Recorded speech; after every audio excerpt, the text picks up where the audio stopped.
لو عندك أي استفسار بخصوص البارامترز وأنواعها وإمتى تستخدمها وإزاي بتضيفها، ركز معايا وهشرح لك الموضوع كله من البداية للنهاية.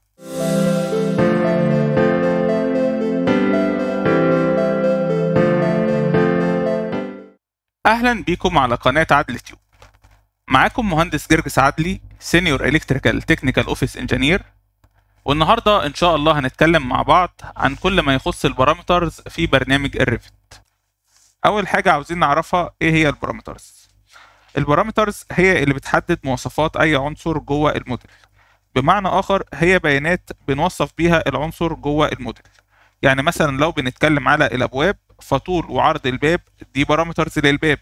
المادة المصنوع منها الباب دي أيضا من البارامترز للباب، وده بيساعدنا في تنظيم وتحليل البيانات، وكمان بنقدر نستخدمها عشان نتحكم في طريقة ظهور العناصر داخل الموديل، وده اللي بيخلي الريفت أداة من أهم الأدوات في عالم البيم. هل في أنواع للبارامترز داخل برنامج الريفت؟ الإجابة فعلا عندنا 5 أنواع من البارامترز داخل برنامج الريفت. النوع الأول هو السيستم بارامتر، وفي عندنا النوع الثاني البروجكت بارامتر، والنوع الثالث الفاميلي بارامتر، النوع الرابع هو الشيرد بارامتر، والنوع الخامس هو الجلوبال بارامتر. وخلال البرزنتيشن بتاعتنا دي هنعرف أهمية كل نوع من الأنواع دي وإزاي بنعمل له كرييت داخل البرنامج. لكن الأكثر شيوعا فيهم هم البروجكت بارامتر والفاميلي بارامتر والشيرد بارامتر، وهم دول بيكونوا الأكثر استخداما. طب هل مهم إن أنا أتعلم البارامترز في الريفت؟ في الحقيقة مهم جدا إنك أنت تتقن مش بس تتعلم استخدام البارامترز في الريفت. إيه السبب؟ أول حاجة البارامترز بتديك فلكسبيليتي في التحكم في خصائص العناصر. يعني مثلا لو عندك باب ليه أبعاد معينة تقدر بسهولة باستخدام البارامترز الخاصة بالباب ده تغير أبعاد الباب. تاني حاجة البارامترز انت بتستخدمها في انك انت تعمل جداول، في انك انت تعمل تاج للعناصر، في انك انت تعمل فلتر للعناصر. فانت ممكن تحتاج تضيف بارامتر لفاميلي معينة بحيث انك انت تستخدمه في انك انت تعمل فلتر ليها، او انك انت تضيف شيرد بارامتر لفاميلي معينة بحيث انك انت تعمل تاج ليها، او انك انت تضيف بروجكت بارامتر لمجموعة من العناصر بحيث انك انت تظهرهم في جدول بطريقة معينة. النقطة الثالثة إن بتزود الافشنسي في استخدام البيم. يعني أهم خاصية من خصائص البيم إنك أنت بتقدر تعمل شغل كنت بتعمله مانيوال في وقت كبير جدا بتقدر تعمله اوتوماتيك في وقت بسيط جدا، زي إنك أنت مثلا تعد كمية مجموعة من العناصر. فعشان تعمل حصر بالكميات فأنت بتحتاج تظهر العناصر دي في جداول عشان تعمل لها حصر بطريقة أو بأخرى، فأنت بالتالي محتاج تضيف بارامترز للعناصر دي. فبالتالي يعني فكره انك انت تقدر تضيف بارامتر عشان تميز بيه مجموعه من العناصر اللي انت عاوز تعدها دي نقطه مهمه جدا. فبالتالي انت لازم تتقن استخدام البارامترز. برضو من ضمن النقط المهمه جدا اللي احنا محتاجين نتعلم عشانها البارامترز ان هي بتخلي التعديلات تتم بصوره اسهل. يعني مثلا انت لو عدلت خاصيه معينه في عنصر وانت كنت عامل تاج للعنصر ده، يعني مثلا انت عدلت في التايب بتاع كشاف، لو انت عامل تكست للكشاف ده انت هتحتاج تروح تعدل التكست على كشاف بصوره مانيوال، في حين انك انت لو عامل تاج للكشاف ده فالتاج بيتعدل تلقائي من غير ما تحتاج تعدي على كل الكشافات واحد واحد. ومن هنا جت اهميه ان احنا نتعلم كويس ازاي نستخدم البارامترز. تعالوا بينا نتعرف على اول نوع معانا من انواع البارامترز وهو السيستم بارامتر. اول نوع عندنا من انواع البارامترز هو السيستم بارامتر، والبارامتر ده بيكون بيلت ان في برنامج الريفت. يعني ايه بيلت ان؟ يعني البارامتر ده بيكون موجود، انت مش بتقدر تعمل له كرييت. مش بس كده، ده انت كمان ما بتقدرش تعمل له موديفاي ولا بتقدر تعمل له ديليت. يعني ما تقدرش تحذف سيستم بارامتر، ما تقدرش تضيف سيستم بارامتر، ما تقدرش تعمل رينيم لسيستم بارامتر. تعالوا نشوف امثله مع بعض للسيستم بارامتر على برنامج الريفت.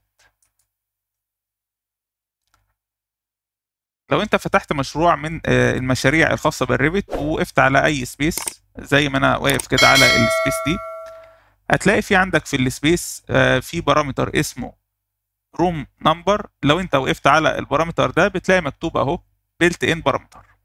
لو انت وقفت على البارامتر اللي تحته اللي هو الروم نمبر بتلاقيه برضو كاتب لك تحته بيلت ان بارامتر. وزي ما احنا عرفنا انك انت ما تقدرش ولا تعمل له ديليت ولا تعمل له كرييت ولا تقدر تعمل له رينيم. طب في امثله ايه تاني للسيستم بارامتر؟ لو انت وقفت على اي وول من الوولز الموجوده عندك في المشروع، بتلاقي فيه مثلا عندك اللينس ده بيلت ان بارامتر، الاريا بيلت ان بارامتر، الفوليوم بيلت ان بارامتر. فدي امثله للسيستم بارامترز الموجوده عندك في المشروع. تاني نوع هنتكلم عليه من انواع البارامترز هو البروجكت بارامتر.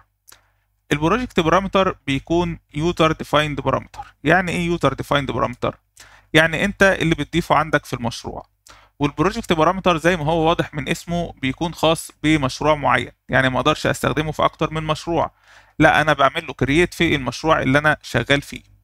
البروجكت بارامتر بيضاف للكاتيجوري، ودي نقطة مهمة جدا. واغلب استخدامنا للبروجكت بارامتر بيكون سواء واحنا بنعمل الاسبلت، فوانت بتعمل الاسبلت بيطلب منك ان انت تضيف مجموعة من العناصر او من الخصائص لكل عنصر. يعني مثلا لو انا شغال في الكشافات، فبيطلب مني مثلا ان انا اضيف اسم السبلاير بتاع الكشافات. ممكن يطلب مني ان انا اضيف تاريخ بداية الضمان وتاريخ نهاية الضمان لكل عنصر من العناصر. فده بيكون من استخدامات البروجكت بارامتر، ان انا بضيف البروجكت بارامتر لمجموعة من الكاتيجوريز، وببدأ ادخل فيها الداتا بحيث ان انا ارفع الموديل بتاعي من ال او دي مثلا 400 او 350 ل او دي 500. تعالوا بينا مع بعض نشوف ازاي نقدر نضيف بروجكت بارامتر في الريفت. دلوقتي انا دخلت على برنامج الريفت، وهفترض ان انا مطلوب مني تاسك ان انا هضيف لكل الكشافات الموجودة في المشروع 2 بارامتر. واحد فيه هيكون خاص باسم السبلاير المورد للكشاف، والتاسك التاني هيكون ان انا هضيف برضو بروجكت بارامتر لكل الكشافات الموجودة، بحيث ان انا اضيف فيها فترة الضمان. فتعالوا بينا نعمل مع بعض الخطوات. هندخل على مانج، هتلاقيها موجودة عندك في الريبون فوق. من مانج هنختار الاختيار ده، هتلاقي لو انت وقفت عليه هيكتب لك بروجكت بارامتر. هنضغط على بروجكت بارامتر، هيكون في عندي هنا من تحت في اختيارين. الاختيار الاولاني ده اللي هو edit ده لو انت هتعمل edit ل بارامتر موجود اصلا عندك في المشروع، ونيو لو انت هتعمل بارامتر جديد. فانا هضغط على نيو. بيسألك هنا هل انت محتاج تعمل بروجكت بارامتر ولا محتاج تعمل شرط بارامتر. فانا بختار على اساس ايه؟ انا بختار على اساس البارامتر اللي انا بعمله ده هل هو هستخدمه في المشروع ده فقط ولا هستخدمه في مشاريع كتير. انا في حالتي ده هستخدمه في المشروع ده فقط، لان انا هضيفه للكشافات الموجودة في المشروع ده.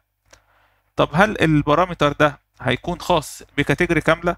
ايوه هيكون خاص فعلا بكل الكشافات، يعني انا هدخله بكل الكشافات، فهيكون خاص بالكاتيجوري الخاصة باللايتنج فيكشر. فده برضو كده هيكون مناسب ان انا اختار بروجكت بارامتر. يبقى انا كده اخترت بروجكت بارامتر لان هو خاص بالكشافات الموجودة في المشروع بتاعي فقط، يعني المشروع بتاعي بس، وكمان خاص بكاتيجوري كاملة اللي هي الكاتيجوري الخاصة باللايتنج فيكشر. طيب هل البارامتر اللي انا بستخدمه ده اللي هو البروجكت بارامتر، هل انا محتاج اظهره في تاجز، او البارامتر اللي انا هدخله ده اللي هو السبلاير نيم، يعني هل انا محتاج اظهره في تاج ولا مش محتاج اظهره في تاج؟ السبلاير نيم مش هيظهر في تاج، لانك انت مش هتطلع لوحة مثلا تقدمها للاستشاري هتكون كاتب على كل كشاف اسم المورد بتاعه، فبالتالي انت مش محتاج تظهره في تاجز. محتاج خاص بكاتيجوري كاملة اللي هي اللايتنج فيكشر، وخاص بالمشروع بتاعك بس. فبالتالي هيكون البروجكت بارامتر هو الاستخدام الانسب ليك في الحالة دي. فبناء عليه انا هكون مختار البروجكت بارامتر كده زي ما انتم شايفين. هندخل على الجزء اللي تحته، بيقول لك اسم البارامتر هتسميه ايه. انا ممكن اسميه لايتنج فيكشر مثلا نيم، لايتنج فيكتشر نيم. طبعا الاسم ده بيكون عندك في المشروع في ستاندرد لتسمية البارامترز، بيكون واضح عندك، او يعني بتجيبه من البيم اكسكيوشن بلان. بتلاقي فيها جزء خاص بالنيمينج كونفنشن الخاص بالبارامترز. انا هنا هفترض ان مفيش عندي نيمينج كونفنشن، فانا هختار اسم عشوائي بيوضح عن يعني بيمثل البارامتر او بيمثل الفانكشن، يعني بيوضح الفانكشن بتاعت البارامتر اللي انا بضيفه، فهختار اللايتنج فيكشر نيم. فهكتب لايتنج فيكشر نيم. هل انت عاوز البارامتر ده انستنس ولا تايب؟ انا افضل اخلي البارامتر بتاعي انستنس. ليه اخليه انستنس؟ ده ان البارامتر ده ممكن يبقى فيه مثلا مورد للكشافات مختلف لكل كشاف. يعني ممكن يبقى عندي مجموعة كشافات جاية لي من سبلاير معين مختلفة عن مجموعة كشافات جاية لي من سبلاير تاني. فأنا هخليه لايتنج فيكشر، ممكن داش سبلاير نيم عشان يبقى الاسم أوضح. واخترت انستنس بارامتر زي ما قلت لكم عشان ما بقاش رابط نفسي بسبلاير معين. لا، ممكن يبقى الكشافات دي جايه لي من المورد ده، الكشافات دي جايه لي من المورد ده، عشان كده اخترته انستنس. هخلي ال هخليه كومن، مش هخليه خاص يعني سواء الكتريكال او تشيفاك. هخلي الديسيبلين بتاعه كومن. التايب اوف بارامتر هخليه تكست على اساس ان انا هدخل فيه حروف اللي هو اسم السبلاير. جروب بارامتر اندر برضو نخليه تكست. في عندك هنا بقى ظاهر في الجزء اللي على اليمين هتلاقي فيه كل اللايتنج فيكشر الموجود عندك في المشروع. وهنا طبعا في فلتر ليست، هل انت مثلا محتاج تظهر الكاتيجوريز الخاصه بالالكتريكال او خاصه بالاركتكشر ولا هتظهرهم كلهم؟ فطبعا اللايتنج فيكشر ده هيكون موجود في الالكتريكال. وهنيجي هنا هنعمل سيلكت على كلمه لايتنج فيكشر. كده احنا اخترنا الكاتيجوري الخاصه باللايتنج فيكشر. هنضغط على اوكي، ثم هنضغط على اوكي تاني. بكده لو انت وقفت على اي كشاف موجود عندك في المشروع هتلاقي في عندك هنا تحت في البروبرتيز اهي على الشمال هتلاقي في عندك حاجه اسمها لايتنج فيكشر سبلاير نيم. ولو انت وقفت على البارامتر ده بتلاقيه موضح لك اهو ان هو بروجكت بارامتر. خلينا كده نكبر شويه عشان الصوره تبقى اوضح. او تحت التكست هتلاقي في حاجه اسمها لايتنج فيكشر سبلاير نيم، ده بارامتر. ولو انت وقفت عليه زي ما انت شايف كده بيبقى مكتوب لك بروجكت بارامتر وان هو تكست. نقدر هنا طبعا نكتب مثلا الكشاف ده هنكتب المورد بتاعه فيليبس او السبلاير فيليبس. نيجي مثلا على كشاف تاني من تايب مختلف، ممكن نكتب ده مثلا 3 براذرز.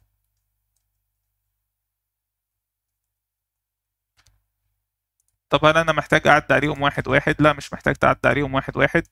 ممكن تروح مثلا واقف على الانستنس كده الكشاف ده وتعمل select all instance in entire project وتروح كاتب عليهم كلهم 3 براذرز مرة واحدة. بكده لو انت وقفت على اي واحد فيهم هتلاقي مكتوب في البارامتر بتاعه 3 براذرز. كده احنا ضفنا اول بارامتر اللي هو كنا قلنا عليه اللي هو الخاص بالسبلاير نيم. كنا عاوزين نضيف بارامتر تاني خاص بفترة الضمان. تعالى بينا نضيفه مع بعض. زي ما قلنا الخطوات قبل كده هندخل على مانج. من مانج هنضغط على بروجكت بارامتر. بعدين برضو نفس الخطوات تاني هنضغط على نيو بارامتر بروجكت بارامتر. هنكتب الاسم، نكتب مثلا warranty period.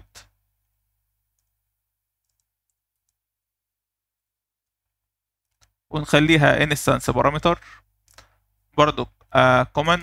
ممكن تختارها انتجر وممكن تختارها تكست. انا شخصيا بفضل التكست. هنيجي هنا برضو نختار الكاتيجوري اللي هي لايتنج فيكشر. طب انا عاوز مثلا لو انا عاوز اضيفها لللايتنج فيكشر والبانل مع بعض في نفس الوقت، هل في امكانيه؟ في امكانيه. هتضيفها اهو، اخترنا لايتنج فيكشر، هتدور على الكتريك ايكوبمنت وهتختارها وهتضغط على اوكي، ثم اوكي مره تانية. لو انت كده وقفت على اي لايتنج فيكشر هتلاقي فيه فتره الضمان اهي ظاهره اللي هي warranty period. مثلا هتكتب 3 years. اي نوعيه كشافات هتقف عليها بغض النظر عن التايب او الفاميلي بتاعتها هتلاقي عندك اهو الورنتي بيريود هتلاقيها موجوده كاختيار موجود عندك اهو في البروبرتيز. تقدر طبعا تقوم بادخالهم زي ما احنا وضحنا. لو دخلت على الالكتريك ايكوبمنت عندك دي لوحات الكهرباء اهي. هتلاقي برضو في عندك اهو البارامتر اسمه warranty period موجود. برضو ممكن زي ما قلنا تعمل select مثلا all instance in entire project، هيعلمك لك على كل اللوحات اللي هي مشابهة للوحة دي في المشروع، وتقدر تقوم بإدخال فترة الضمان اللي هي مثلا 1 year. بكده نكون اتعلمنا مع بعض ازاي نقدر نضيف بروجكت بارامتر في المشروع. تعالوا بينا نشوف نوع تاني من البارامترز. لحد دلوقتي احنا اتكلمنا على نوعين من البارامترز، النوع الاول اللي هو السيستم بارامتر، والنوع التاني اللي هو البروجكت بارامتر. تالت نوع هنتكلم عليه دلوقتي هو الفاميلي بارامتر. ايه هو الفاميلي بارامتر؟ الفاميلي بارامتر زي ما واضح من اسمه هو بارامتر خاص بالفاميلي. يعني ايه الكلام ده؟ يعني انا كل ما هعمل انسيرت الفاميلي جوه مشروع في الريفت هيظهر معايا نفس البارامترز اللي انا عملت لها كرييت جواها.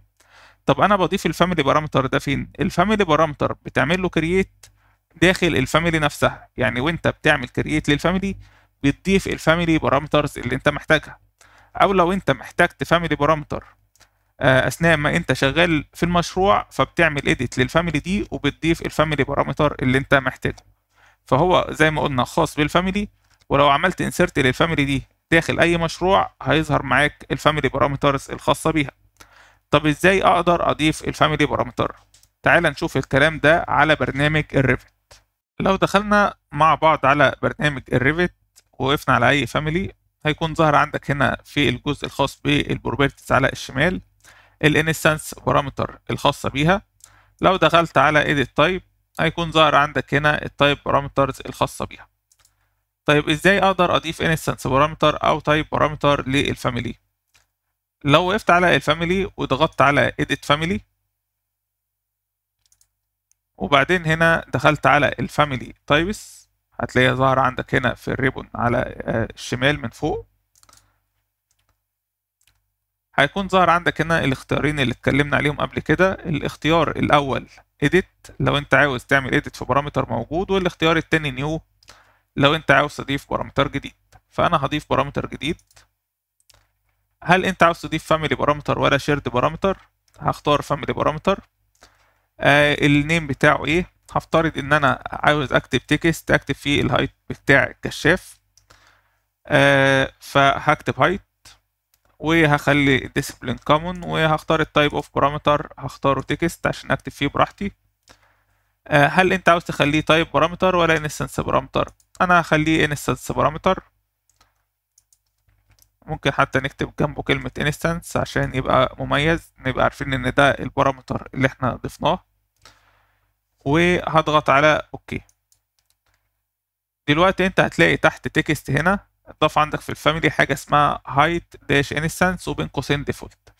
كلمة default دي بتوضح لك ان البارامتر ده instance بارامتر، وانت لو وقفت عليه هتلاقي كاتب height dash instance بين قوسين default. فزي ما قلنا من خلال كلمة default هنعرف ان هو instance بارامتر، وهتلاقي مكتوب من تحته كلمة ايه family بارامتر. ممكن تدخل اي كلام مثلا انت عاوزه، لو عاوز الكلام ده يبقى موجود عندك افتراضي مثلا هنكتب 1200. بعدين هتضغط على load into project، هتضغط على overwrite. لو وقفت هنا على الفاميلي هتلاقي ظاهر عندك اهو تحت التكست height instance ومكتوب عندك ال 1200 اللي احنا كتبناها هناك. كده احنا ضفنا بارامتر زي ما قلنا اسمه ايه؟ اسمه height instance. ولو وقفت عليه هنا برضو حتى في البروبرتيز هتلاقيه كاتب لك ان هو family بارامتر. لو انا عاوز اضيف تايب بارامتر بنفس الطريقه هتدخل هنا على الفاميلي تايبس، وانت جوه الفاميلي طبعا زي ما قلنا، وانت جوه الفاميلي هتضغط على فاميلي تايبس.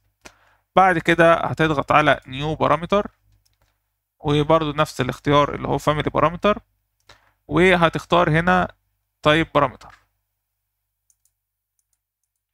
الاختيار بتاع تايب بارامتر اهو. بعد كده هتكتب النيم، تعالى كده نكتب هايت داش تايب عشان نبقى عارفين ان ده برضو البارامتر اللي احنا ضفناه. وهنخلي برضو الديسبلين كومون ونكتب تكست، وبعد كده الجروب اوف بارامتر اندر تكست وهنضغط على اوكي.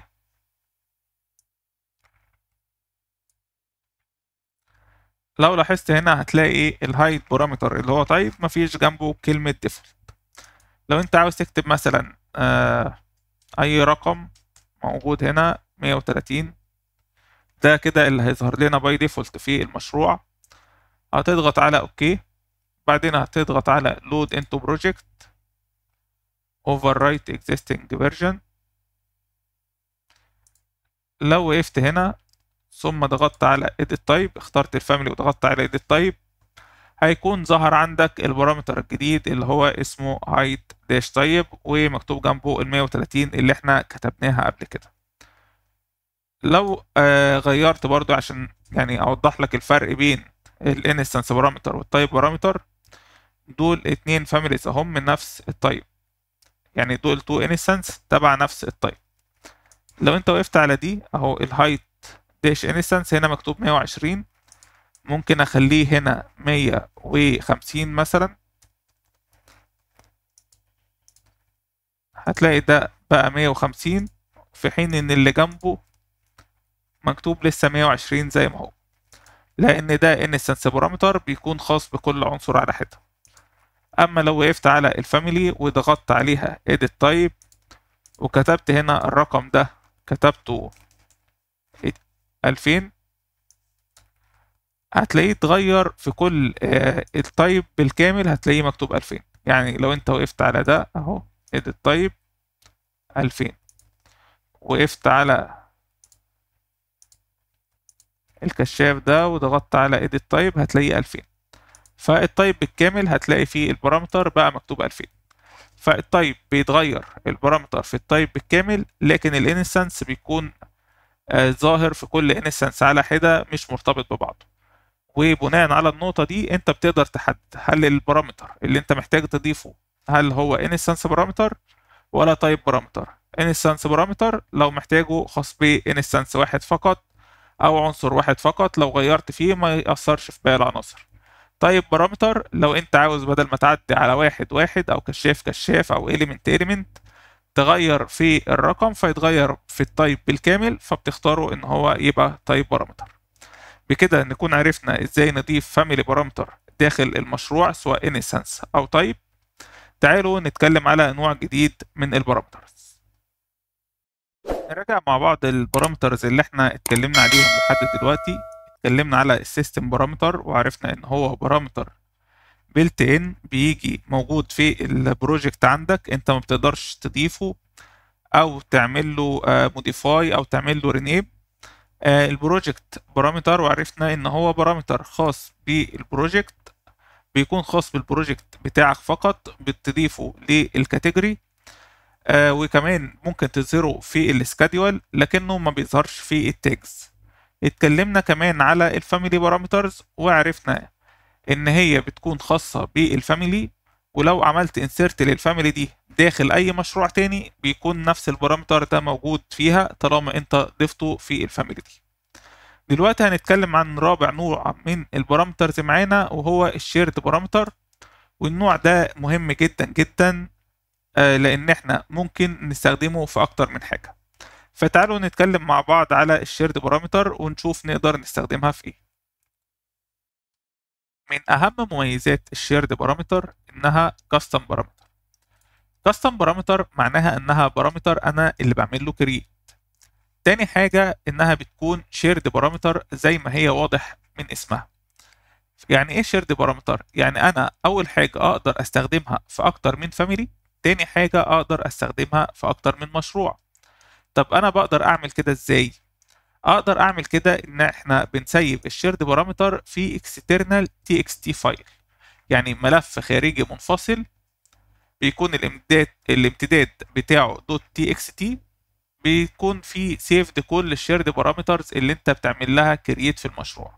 فانت لو احتجت الشيرد بارامترز دي في مشروع تاني ممكن تاخد الملف ده تعمل له لود في المشروع التاني وتوفر على نفسك كل الوقت اللي انت بتعمل فيه الشيرد بارامتر. اللي يميز الشيرد بارامتر كمان انها تقدر تستخدمها في السكادولز. انك انت كمان تقدر تستخدمها في التاجز، انك انت تقدر تستخدمها لعمل فلتر على مجموعة معينة من العناصر.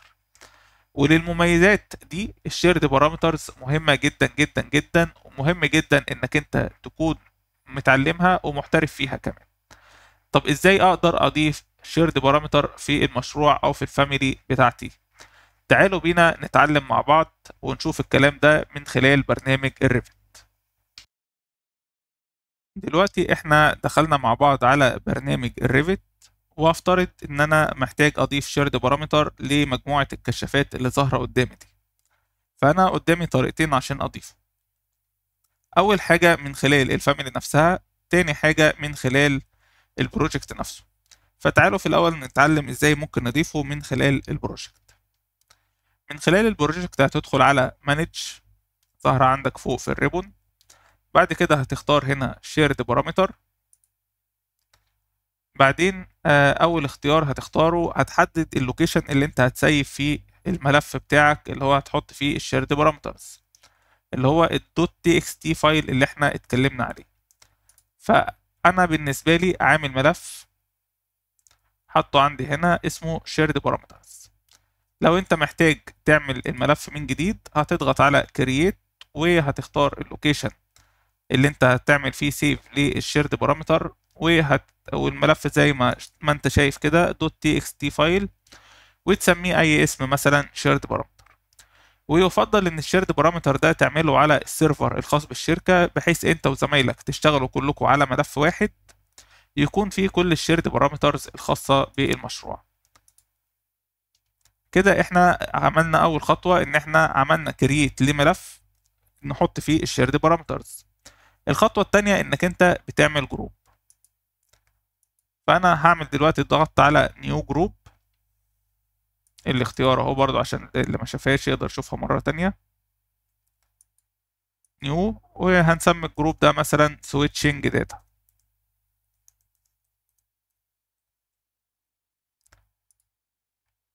بعدين هنختار البارامتر او هنعمل بارامتر،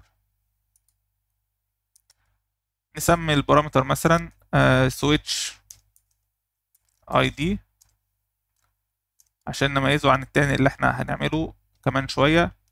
نسميه فروم بروجكت، يعني ده السويتش اي دي اللي احنا هنضيفه او اللي احنا بنضيفه دلوقتي كشيرد بارامتر من خلال المشروع.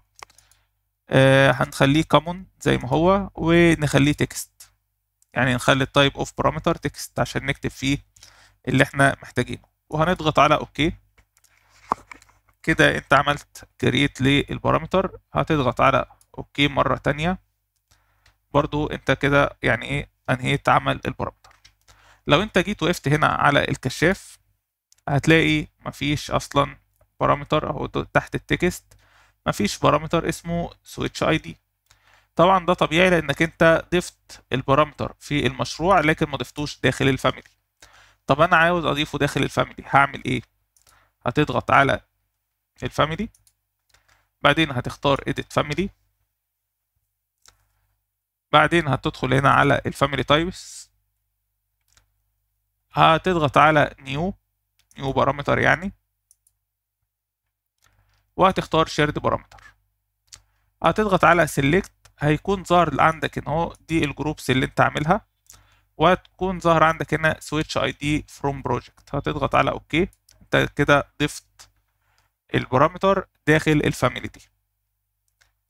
هل انت محتاجه تايب بارامتر ولا انستنس بارامتر؟ هنخليه انستنس بارامتر، وهنخليه برضو جروب ده اندر تكست، وهنضغط على اوكي ثم اوكي، ونضغط على لود انتو بروجكت. بعد كده اوفر رايت ذا اكزيستنج فيرجن. لو انت هنا وقفت على الكشاف هتلاقي البارامتر اتضاف عندك اهو، تقدر تكتب فيه مثلا حرف ال A او حرف ال B او اي تكست انت محتاج تكتبه. طبعا هو المفروض لو انت بتعمل شوب درونج في الاناره فبتكتب بيه في الرقم او الحرف اللي بيدل على السويتش اللي واصل بيه الكشافات. طب كده احنا ضفنا البارامتر في الكشاف ده. هل اتضاف في كل الكشافات الموجودة في المشروع؟ لو احنا وقفنا على الكشاف ده هنلاقي مفيش البارامتر ما اتضافش. وطبعا ده طبيعي لان البارامتر بيضاف للفاميلي مش بيضاف للكاتيجوري. طب انا لو عاوز اضيف نفس البارامتر في الفاميلي دي، يعني انا برضو عاوز اكتب هنا او عاوز بارامتر هنا برضو يبقى السويتش اي دي، يعني زي ما هنا كده في سويتش اي دي فروم بروجكت، عاوز اعمل هنا بارامتر اسمه سويتش اي دي فروم بروجكت. هل لازم اعمل بارامتر جديد؟ الاجابه لا، لان احنا زي ما قلنا الشيرد بارامتر اقدر استخدمه في اكتر من فاميلي. طب هعمل الخطوه دي ازاي؟ نفس الخطوات، هتقف على الفاميلي وتضغط على edit family، بعدين هتدخل على الفاميلي تايبس وهتضغط على new وهتختار shared parameter select وتختار البارامتر اللي انت عاوزه وهتخليه برضو جروب اندر تكست وتضغط على اوكي ثم اوكي وتختار لود انتو بروجكت وادي اسم المشروع بتاعنا ثم اوكي overwrite the existing version. لو وقفنا على الكشاف هتلاقي تحت التكست اهو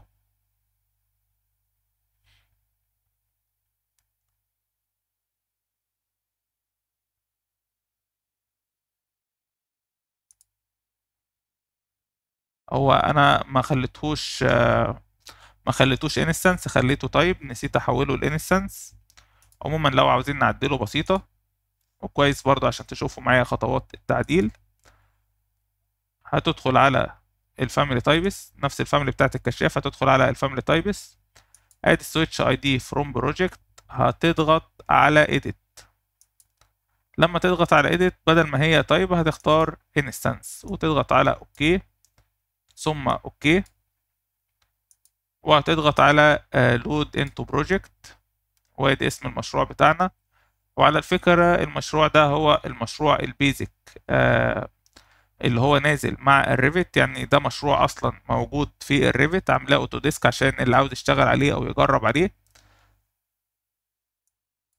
هتضغط على اوكي overwrite existing version،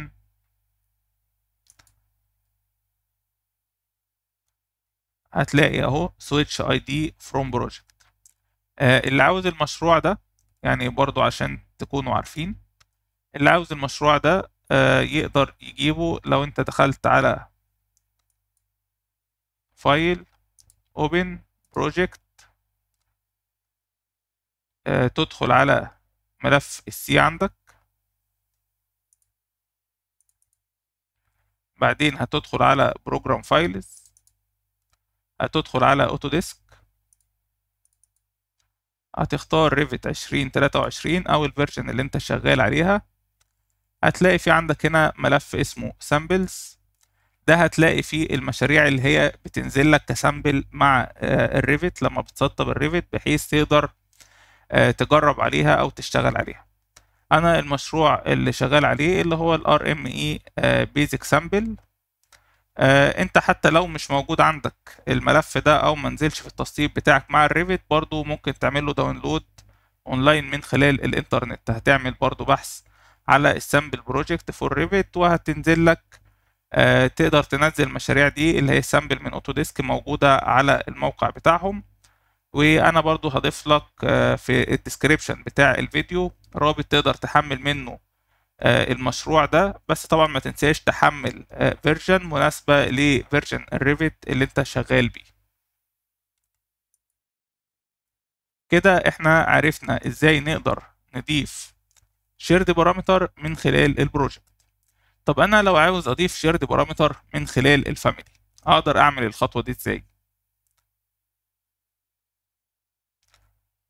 هنشوف او يعني مش ضروري حتى فاميلي جديدة، ممكن نفس الفاميليز اللي احنا كنا شغالين عليهم. الفاميلي دي على سبيل المثال بتاعة السبوت، هنضغط على الفاميلي بارامتر الفاميلي تايبس وهنضغط على نيو بارامتر ونختار شيرد بارامتر سيلكت، ممكن في نفس البارامتر جروب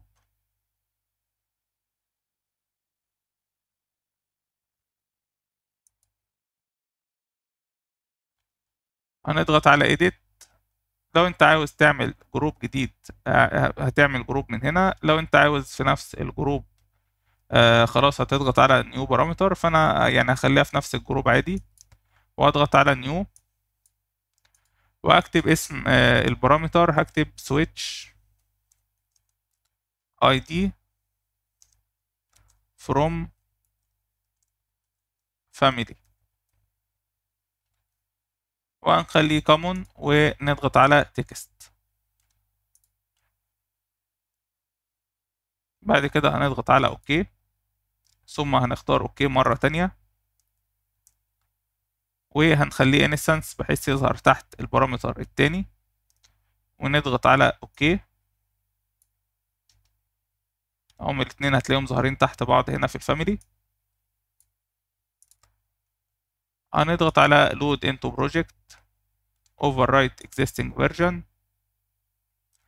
لو انت دلوقتي وقفت على الفاميلي دي هتلاقي في اتنين switch ID اهم موجودين تحت بعض، واحد فيهم from family والتاني from project. والاتنين لو وقفت على اي واحد فيهم هتلاقي مكتوب اهو هنا، هتلاقيه مكتوب shared parameter والتاني برضو هتلاقي ايه مكتوب عليه shared parameter. وبكده نكون خلصنا كلام عن الشيرد بارامتر. تعالوا بينا نشوف مع بعض آخر نوع من أنواع البارامترز. آخر نوع من أنواع البارامترز اللي هنتكلم عليها النهاردة هو الجلوبال بارامتر. والجلوبال بارامتر هو بارامتر خاص بالمشروع اللي انت شغال فيه فقط، يعني ما تقدرش تستخدم الجلوبال بارامتر بين أكتر من مشروع. كمان الجلوبال بارامتر مش بيظهر عندك ولا في سكادول ولا في تيكس، لكن على الرغم من ان الجلوبال بارامتر ولا بيظهر ولا في سكادول ولا في تاجز وخاص بمشروع واحد فقط، لكنه مهم جدا.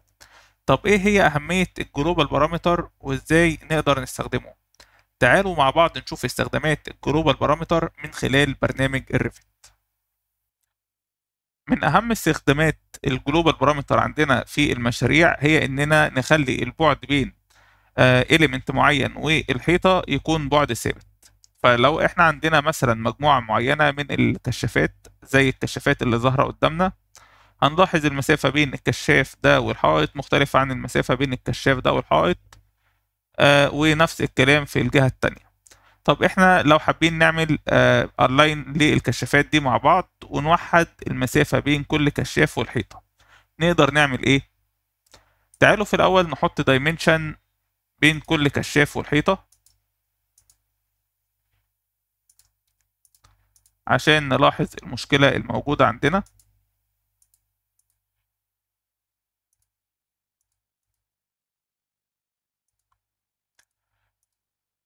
زي ما احنا ملاحظين ان المسافة بين كل كشاف والحيطة مختلفة عن الكشاف التاني. طب احنا لو حابين نخلي المسافة بين الكشاف ده والحيطة تبقى 2 متر هنعمل ايه؟ ممكن بكل سهولة نعمل كرييت لجلوبال بارامتر ونخلي الدايمنشن كلها يتعمل لها اساين للجلوبال بارامتر ده. طب تعالوا كده نعمل مع بعض الخطوات دي من خلال مانج. هنضغط على جلوبال بارامتر، هنضغط على create new parameter ونسمي البارامتر مثلا distance between luminaire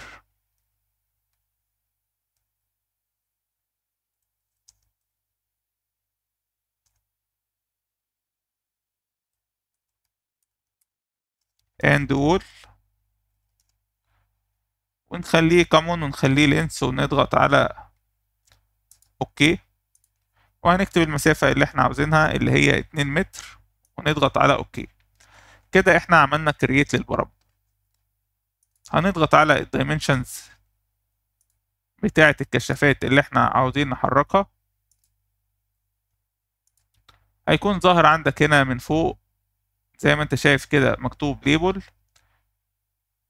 هتضغط على الخانة دي وتختار distance between luminaire and wall. هتلاقيه عمل لك الاين لكل الكشافات مع بعضها ووحد لك المسافة بين كل كشاف والحيطة ل 2 متر. من الاستخدامات المهمة أيضا للجلوبال بارامتر إن إحنا نقدر نكتب فيه قيمة معينة وندخلها في بارامتر تاني. يعني مثلا لو إحنا وقفنا على الكشاف ده على سبيل المثال، هتلاقي فيه هنا بارامتر اللي هو الكومنت بارامتر، وده بيلت ان بارامتر. لو انت مشيت كده شوية هتلاقي جنبه في تاب صغيرة مكتوب عليها associate global parameter. ده معناه ان انا ممكن ادخل قيمة البارامتر ده عن طريق global parameter. طب انا ازاي اعمل الخطوة دي؟ نفس الخطوات اللي احنا عملناها المرة اللي فاتت. من manage هنختار global parameter، وهتضغط على new global parameter وتكتب comment،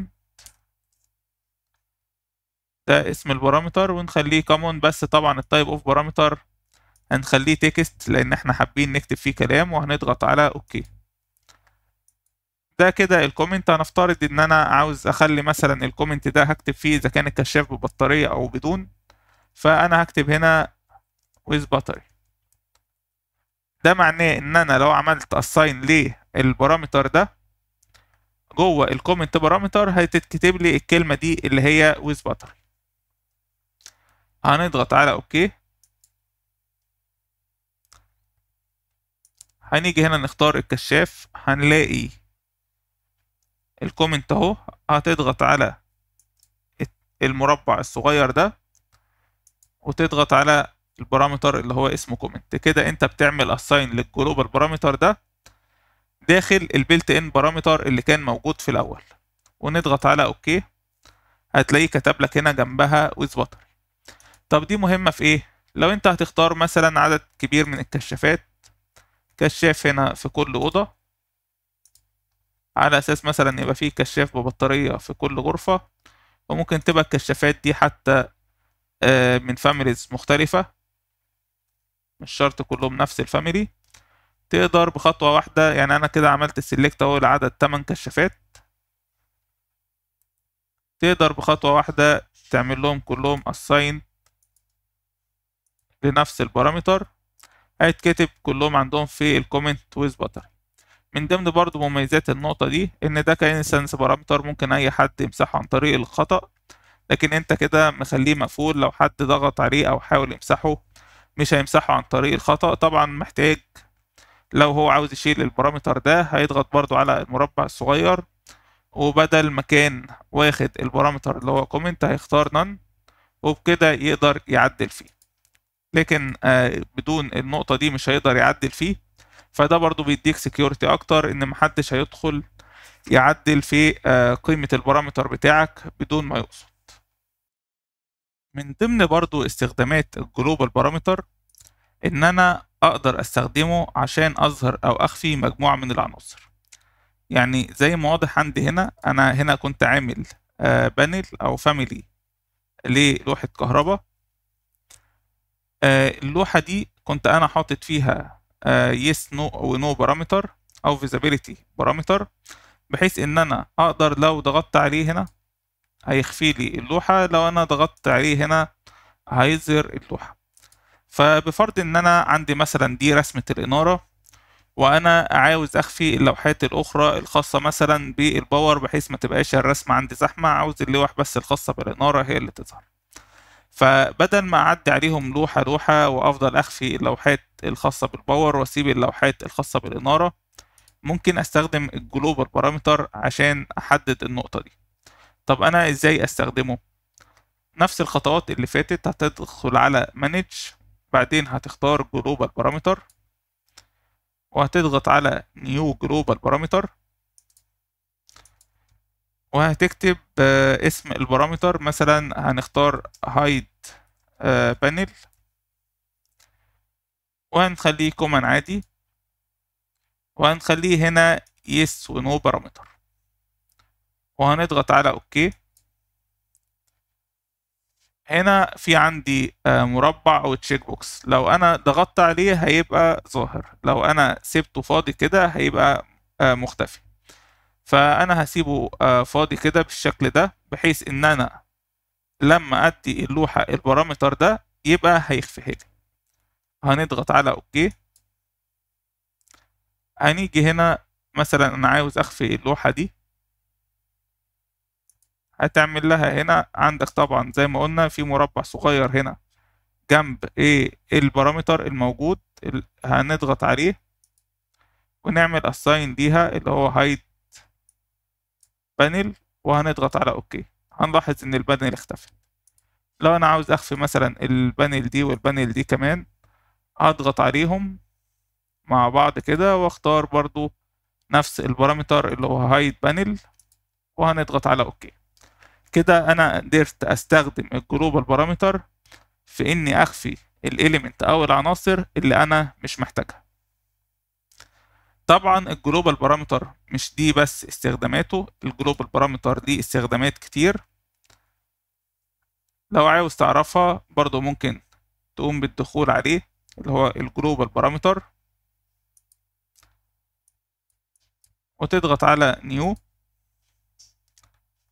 هتلاقي ظاهر عندك هنا في التايبس اوف بارامتر الحاجات اللي انت ممكن تستخدمه فيها.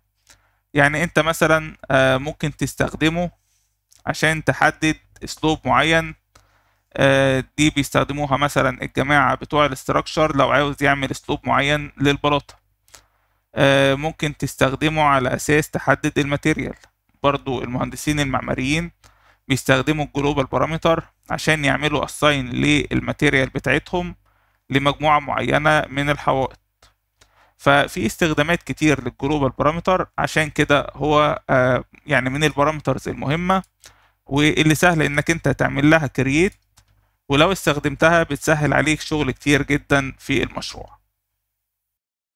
بكده نكون خلصنا كلامنا النهاردة عن البارامترز. ولو حابب تبص على المصادر هسيب لك الروابط الخاصة بيها في الديسكريبشن الخاص بالفيديو. وكملخص للكلام اللي احنا قلناه النهاردة، فاحنا عندنا 5 انواع من البارامترز.